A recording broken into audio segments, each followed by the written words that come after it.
तो वंदे मातरम स्टूडेंट्स।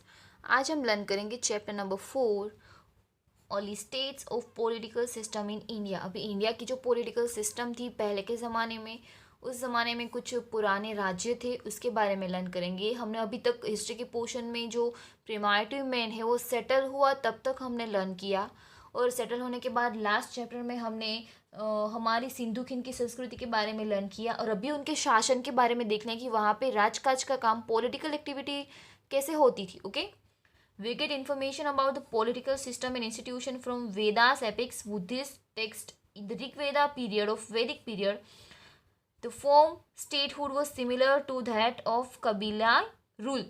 यानी कि हमने कुछ वेदों में, महाकाव्यों में और बुद्ध धर्म के कुछ ग्रंथ थे, उसमें से कुछ पॉलिटिकल सिस्टम और इंस्टीट्यूशन की इंफॉर्मेशन ले ली है। और ऋग्वेद में जो, या तो फिर वैदिक पीरियड में जो कबीला रूल था ना, उस तरीके का शासन था राज्य के हिसाब से। जो इंसान, जो भी जाति का इंसान वहाँ पे रहता था तो वो उनका कस्बा होता था, उनका कबीला होता था, उनकी जगह होती थी, और वही उनका राज्य होता था। इट्स हेड वॉज कोल्ड राजन्या, वो वॉज टू बी इलेक्टेड। अभी ये जो स्टेटहुड या तो फिर जो कबीला होते हैं ना, जो कस्बा होता है, वहाँ पे बहुत सारे समुदाय के लोग रहते हैं, तो वहाँ पे जो उनके जो प्रमुख होते हैं ना, जो मुखिया होते हैं, हेड होते हैं, वो उसको बोलते थे राजन्य, और उसको इलेक्ट करते हैं। यानी कि उस, जैसे अभी हम इलेक्शन करते हैं ना, उसी तरीके से वहाँ पे भी पहले इलेक्शन करते थे। Political organisation like sabha and samiti existed. This community was also called vish. Afterwards different type of political system were implemented in India. अभी पॉलिटिकल ऑर्गेनाइजेशन होती थी, सभा और समिति होती थी, और उसमें उसके जो चीफ होते थे, राजन, या उसको चुना जाता था, और ऐसी कम्युनिटी को विश भी कहा जाता है। उसके बाद धीरे धीरे करके जैसे जैसे समय आगे बढ़ा तो पॉलिटिकल सिस्टम भी चेंज होती गई। थिंक में हमें कुछ क्वेश्चन दिया है। How is the leader selected in the present age of India. अभी अभी के समय में, वर्तमान समय में हम हमारे हेड को कैसे सिलेक्ट करते, तो वोट देके, वोटिंग सिस्टम से इलेक्शन होता है। हम जिस किसी की इंसान, अभी वहाँ पे बहुत सारे लोग खड़े हुए होते हैं इलेक्शन में, तो जो भी हमें बेटर लगता है, जो हमारी इच्छा को फुलफिल कर सकता है, हमारी रिक्वायरमेंट को फुलफिल कर सकता है, जो लॉयल पर्सन होता है, उसी को हम वोट देते हैं। और सबसे ज़्यादा एग्रीमेंट जिसको जाता है, सबसे ज़्यादा बहुमति जिसको जाती है, तो वो हमारा लीडर होता है, राइट। इस समय, अभी के समय में हम इस तरीके से हमारे चीफ को सिलेक्ट करते हैं। नेक्स्ट पोर्शन देखते हैं, जनपद। अभी जनपद क्या है वो हम देखेंगे। Around the thousand of before Christ, यानी कि ईस्वीसन पूर्वे हजारों साल पहले, the earlier state of different clans were establish in Punjab and the Ganges river area. अभी पंजाब में और जो गंगा नदी के किनारे पे जो एरिया है ना, वहाँ पे अलग अलग जाति के, अलग अलग समुदाय के लोग वहाँ पे रहते थे, और वहाँ पे उन्होंने राज्य स्थापा था। ये छोटा सा उनका कबीला था, उसको बोलते थे जनपद। जनपद वो द एरिया और place of a person's habited, यानी कि जो लोग रहते थे, उसकी कास्ट के लोग वहाँ पे रहते थे कोई, तो वो जो एरिया है ना, उसको बोलते थे जनपद।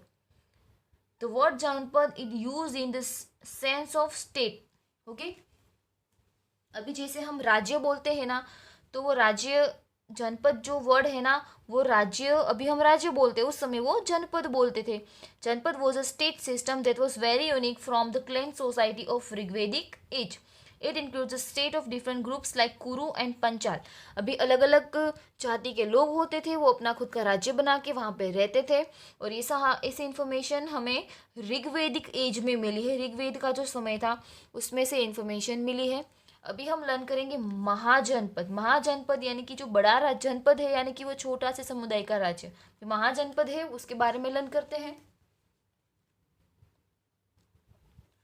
Around 6th century, about 16 Mahajanpads have been found in India. Some of these Mahajanpads were republic, while some were monarchy type of state.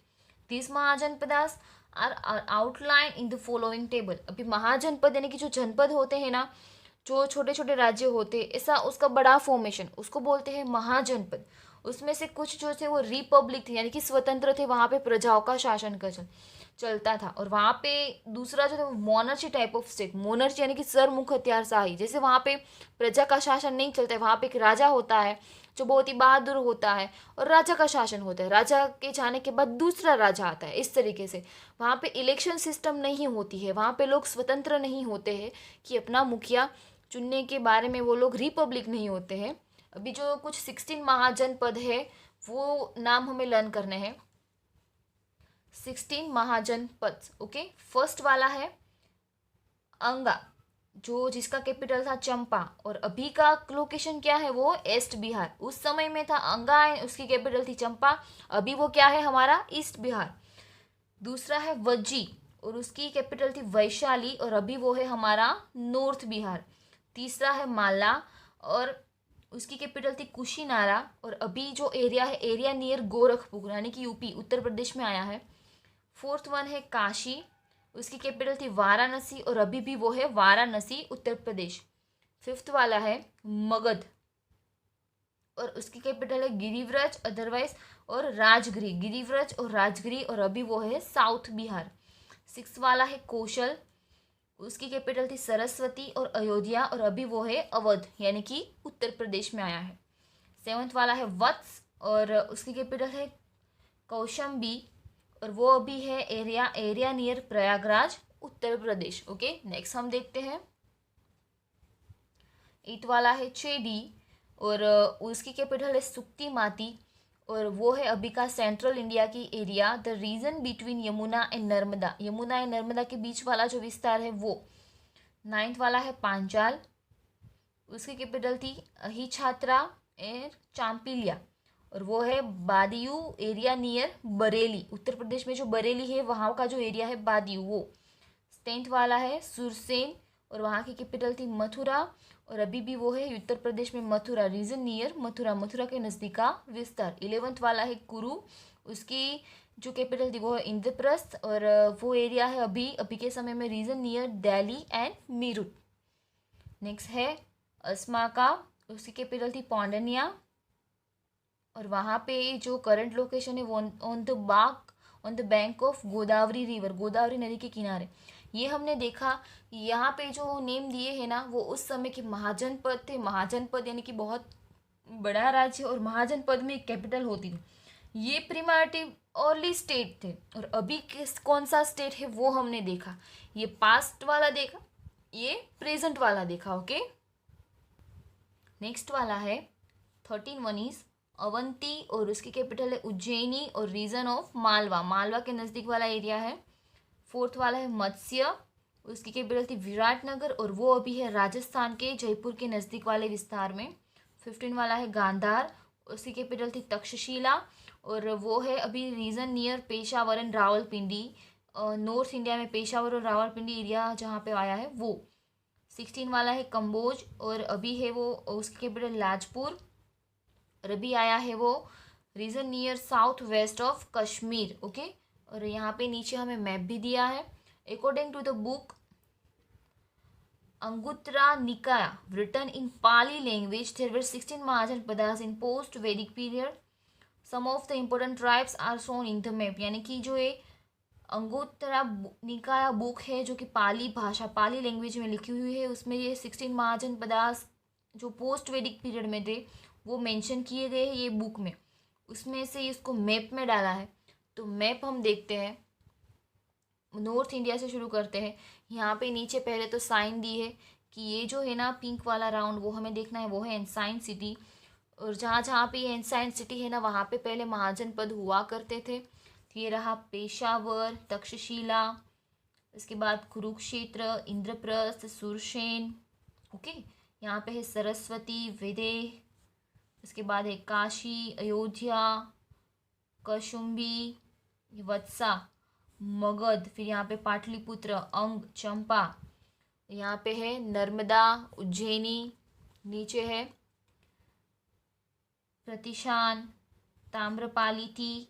इस मैप के हिसाब से आपको सबसे ज़्यादा इन्फॉर्मेशन क्या मिलती है पता है कि पहले के ज़माने में जो महाजनपद थे ना वो हमारे ये नॉर्थन पार्ट में ज़्यादा थे। सेंट्रल इंडिया, नॉर्थ इंडिया वहाँ पे ज़्यादा विकसित हुए थे। नीचे साउथ इंडिया में कोई भी महाजनपद अभी अवेलेबल नहीं है इसके अलावा। ओके, नेक्स्ट हम लर्न करते हैं monarchy state system. Okay, monarchy state system यानी कि वहाँ पे कोई एक राजा होता है, वहाँ पे इलेक्शन या तो फिर रिपब्लिक जैसे सिस्टम नहीं होती है। The state in which the king was chief was called monarchy, जहाँ पे कोई राजा होता है वही वहाँ का चीफ होता है, वो है monarchy system.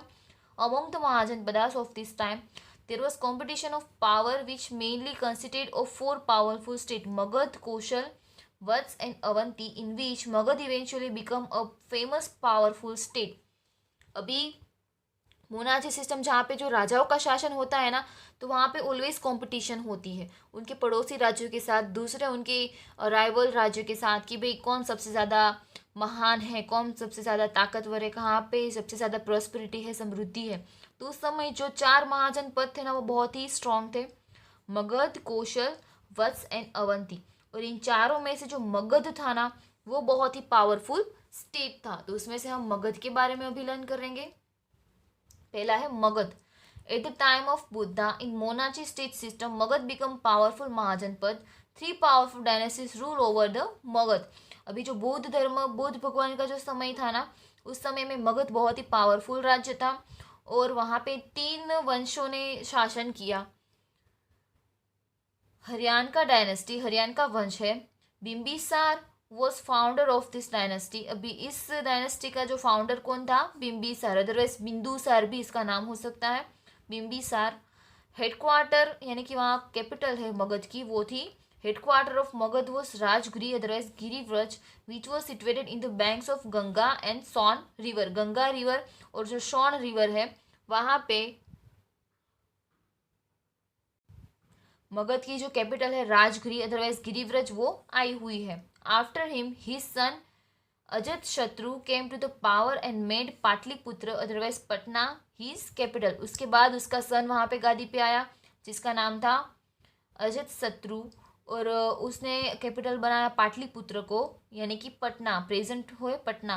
He fought a war with Vajji union and defeated Licchavis, in this way he extended the rule of Magadha. अभी उसके बाद उसने वज्जी जो उस समय का महाजनपद था, उसके उसके साथ फाइट की, उसके साथ बैटल किया और वहाँ पे शासन कर रहे थे लिच्छवी। तो वो वंश को उसने हराया और इस तरीके से उसने अपना विस्तार को बढ़ाया।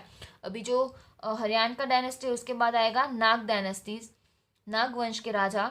नाग dynasties came to power after Haryanka का dynasties which include king name Shishunaga, वो was associated with Buddha religion. अभी जो हरियाणा का डायनेस्टी है ना, उसका युद्ध नाग डायनेस्टी के साथ हुआ होगा। हरियाणा का वंश और नाग वंश में दोनों के बीच में फाइट हुई होगी, उसमें नाग वंश जो है वो जीत गए, इसलिए मगध का शासन आ गया नाग वंश के राजाओं के साथ। उसका राजा था जिसका नाम था शिशुनागा। ओके, शिशुनागा। अभी जो शिशुनागा राजा थे वो बौद्ध धर्म के अनुयायी थे। और अभी है नंद डायनेस्टीज, यानी कि नंद वंश के जो राजा है वो।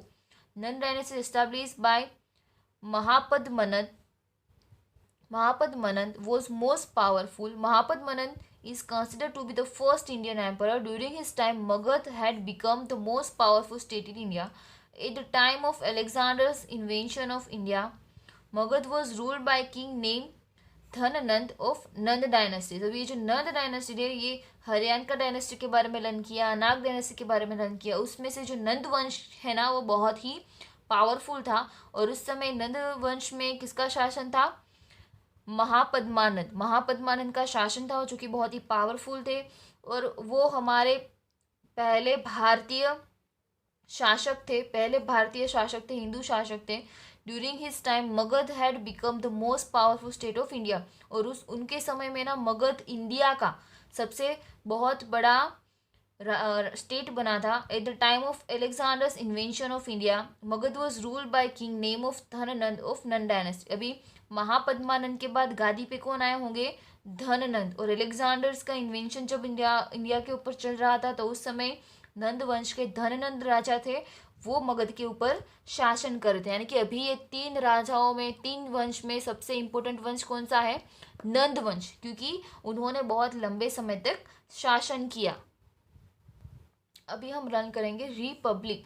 ओके, रिपब्लिक यानी कि प्रजासत्ताक। रिपब्लिक यानी कि प्रजासत्ताक का मीनिंग अभी हमें पता होना चाहिए कि जहाँ पे डायरेक्टली इनडायरेक्टली प्रजा का शासन होता है।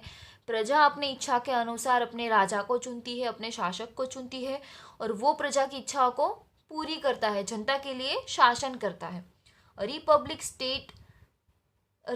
Is a state directly or indirectly ruled by head who is elected by the people। यानी कि ये जो डायरेक्टली और इनडायरेक्टली हमें दिया है, रिपब्लिक प्रजासत्ताक जो स्वतंत्र राज्य था ना, वहाँ पे एक हेड शासन करता था, डायरेक्टली और इनडायरेक्टली हेड का शासन होता था, और वो हेड कौन चुनता था? पीपल, यानी कि जनता। The republic was significant feature of the ancient state and system of governance. The common meaning of gun is mass. State run by more than one member can be called a republic. अभी ये जो मोनर्ची system में क्या होता था कि कोई एक ही राजा शासन करता है, और रिपब्लिक में क्या होता है, एक राजा होता है, मतलब एक हेड होता है, वहाँ पे राजा वाजा कुछ नहीं होता, एक हेड होता है, एक चीफ होता है, वही वहाँ का मेन मुखिया होता है, शासक होता है। उसके साथ उसके जो उसके साथ देने वाले होते हैं, उसके साथ शासन में उसको हेल्प करने वाले होते हैं। मतलब कि जो रिपब्लिक होता है ना, वहाँ पे किसी एक जन का शासन नहीं होता है। अभी हमारा इंडिया रिपब्लिक है, तो क्या सिर्फ हमारे प्रेसिडेंट का ही शासन है? क्या सिर्फ हमारे प्राइम मिनिस्टर का शासन है? क्या सिर्फ हमारे चीफ मिनिस्टर का शासन है? नहीं, यहाँ पे सबके सहकार के साथ शासन होता है। तो उसी तरह के से जो एंसाइंट टाइम में रिपब्लिक सिस्टम में राज्य में इसी तरह से शासन होता होगा। At this time there were some states in which the king was chosen by the people. इस समय में राज्य में जो वहाँ का राजा होता है, वहाँ का मुखिया होता है, तो वो कौन चूज करता है? लोग, जनता। सच ए स्टेट वॉज कॉल्ड रिपब्लिक। और इस राज्य को क्या बोलते हैं? रिपब्लिक। क्यों? रिपब्लिक का मीनिंग है प्रजासत्ताक, प्रजा के हाथ में सत्ता होना। Okay. There were republics of Licchavis, of Vaishali, Shakyas of Kapilavastu, Videha of Mithila, Malla of Kushinara, etc. In such a system of affairs, each member was given the status of king। अब यहाँ पे लिच्छवी जो है ना, ये वंश है, और ये वैशाली है ना, वो जगह है। लिच्छवी ऑफ वैशाली, वैशाली के रिच्छवी जो थे वो रिपब्लिक शासन फॉलो करते थे। शाक्य है, ये भी वंश है। कपिल वस्तु है, वो एक जगह का नाम है। कपिल वस्तु में जो शासन करते थे वो है शाक्यस। उसके बाद मिथिला में शासन करते हैं विदेह, और कृषिनारा में शासन करने वाले थे माला। ओके, तो ये सारे जो लोग थे वहाँ पे उन्होंने रिपब्लिक सिस्टम से शासन किया था। अभी यहाँ पे नो थी कुछ इंफॉर्मेशन हमें पिंक बॉक्स में दी है। गण, गण का मीनिंग क्या होता है?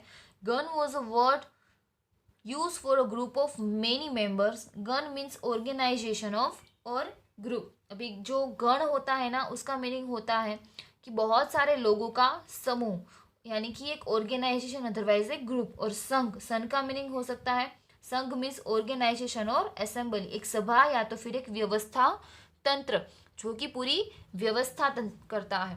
अभी हम वैशाली यानी कि वज्जी स्टेट के बारे में लर्न करेंगे, जो कि रिपब्लिक स्टेट था। ओके, उसका एक एग्जाम्पल हमारे यहाँ पे दिया है, तो वो हम लर्न करेंगे। Vaishali Vajji state.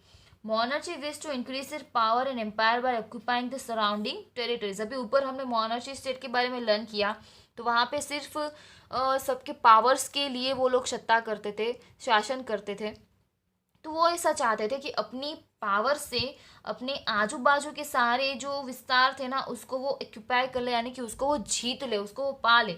Seeing this, Licchavis, Vajji, Jnatrika, Videha, Shakya, Malla etcetera 8 और 9 ट्राइब वो establish the union state for their protection was known was as a Vajji state. उस समय लोगों की रक्षा के लिए, क्योंकि राजा जो होता है वो अपने शासन बढ़ाने के लिए, अपनी नामना के लिए फाइट करके फिर अपना विस्तार बढ़ाने के लिए काम करता है। उस समय प्रजा का क्या होगा? ओके, तो ये बात सोच के कुछ लिच्छवी, वज्जी, ज्ञातुक, विदेह, शाक्य और माला, इसके 8 और 9 समुदाय के जो लोग थे ना, 8 और 9 ट्राइब्स के जो लोग थे ना, उन्होंने एक यूनियन स्टेट एस्टैब्लिश कर दिया कि भाई जो इस तरीके से प्रजा को परेशान करेगा, अपने पावर्स को बताने के लिए सिर्फ फाइट्स करेगा, लोगों को परेशान करेगा, तो उनके प्रोटेक्शन के लिए उन्होंने एक स्टेट बना लिया। सबका मिक्स, एक सारे अलग अलग ट्राइब का एक स्टेट बना लिया, जो कि है Vajji state.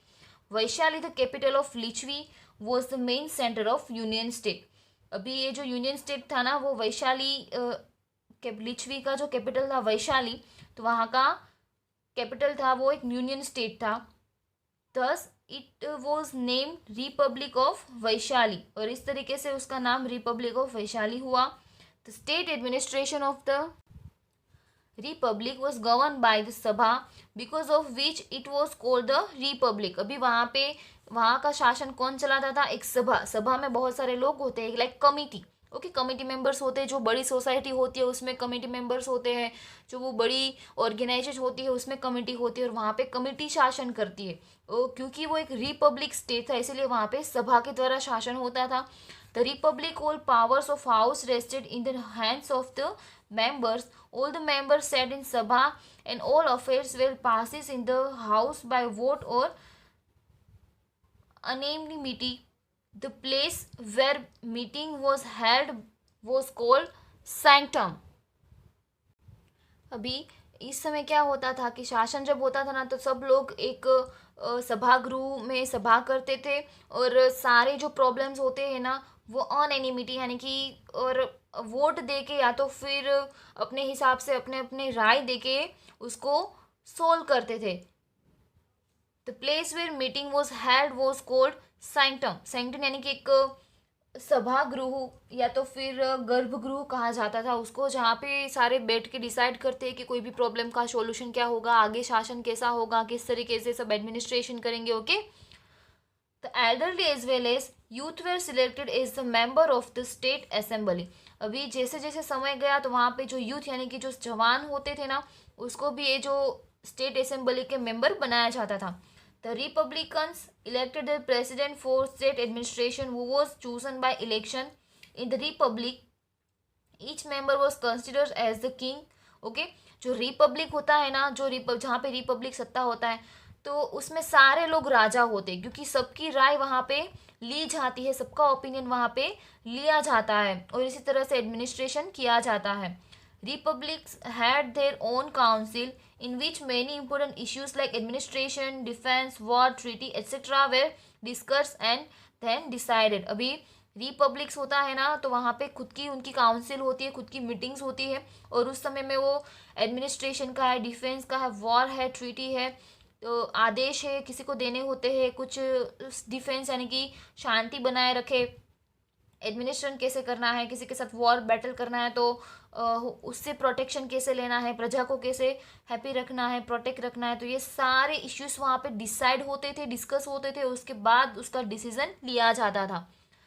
Any member could enjoy membership for a fix time only. An executive committee assisted the president of the Republic in administration of the state. अभी वहाँ पे कोई भी मेंबर वहाँ का मेंबर बनना चाहे तो वो जब तक वहाँ का मेंबर होना चाहे तब तक वो रह सकता था और उसको एंजॉय कर सकता था। और जो एग्जीक्यूटिव कमेटी थी ना वो प्रेसिडेंट होते हैं ना उसको असिस्ट करते थे, और इस तरीके से एडमिनिस्ट्रेशन रिपब्लिक स्टेट में एडमिनिस्ट्रेशन चलता था, और वहाँ पे प्रजा बहुत ज़्यादा सुखी भी रह सकती थी। फर्स्ट यहाँ पे कुछ क्वेश्चन दिया है, can the republics of ancient India be represented as a democratic states. यानी कि एंसाइंट इंडिया का जो रिपब्लिक सिस्टम था ना उसको हम डेमोक्रेटिक स्टेट बोल सकते हैं। तो हाँ, डेमोक्रेटिक यानी कि लोकशाही, bye the people and for the people. तो यहाँ पे रिपब्लिक जो स्टेट थे वो भी इसी तरीके से थे, किसी पर्टिकुलर पर्सन के हाथ में सत्ता नहीं होती थी, सत्ता सब लोगों के हाथ में होती थी, वो कमेटी के मेंबर होते थे और वहाँ पे अपनी अपनी राय देते थे, और इस तरीके से शासन चलता था। What is the similarity between Republic of ancient India and today's democracy. यानी कि एंसाइंट इंडिया का जो रिपब्लिक सिस्टम है ना उसमें और अभी की जो लोकशाही पद्धति है उन दोनों में क्या डिफरेंस था, क्या डिफरेंस है। तो उस समय वहाँ पे कोई प्रेसिडेंट नहीं होता था, अगर होता था तो सब मिलजुल के काम करते थे, और इसी समय भी यहाँ पे हमारे साथ president, prime minister, chief minister वो सब है, और यहाँ पे भी लोगों के वोट से ही वहाँ हमारे हेड को चुना जाता है, हम वोट देके हमारे हेड को चुनते हैं। और उस समय भी ऐसा होता था कि कमेटी होती है, लोग होते हैं, जब तक वो कमेटी में मेंबर बनना चाहे वहाँ तक रह सकते हैं और वोट देके अपने प्रेसिडेंट को चुन सकते हैं और अपनी अपनी राय दे सकते हैं। तो वहाँ पे बहुत सिमिलरिटीज़ है Republic of ancient India and today's democracy में। आज हम इतना ही लर्न करेंगे। आज हमने बहुत सारा इन्फॉर्मेशन मिले, ऐसी बातें लर्न किए, बहुत सारे अलग अलग नेम लर्न किए। उसमें जो रिपब्लिक स्टेट के नेम है वो बहुत ही इंपॉर्टेंट है, वो आपको लर्न करने हैं। और जो मोनार्ची स्टेट के नेम है ना, वो भी बहुत इंपॉर्टेंट है, वो पूरा पोर्शन आपको अच्छे से लर्न कर लेना है। ओके, आगे का जो पोर्शन है वो हम नेक्स्ट वीडियो में लर्न करेंगे। वंदे मातरम।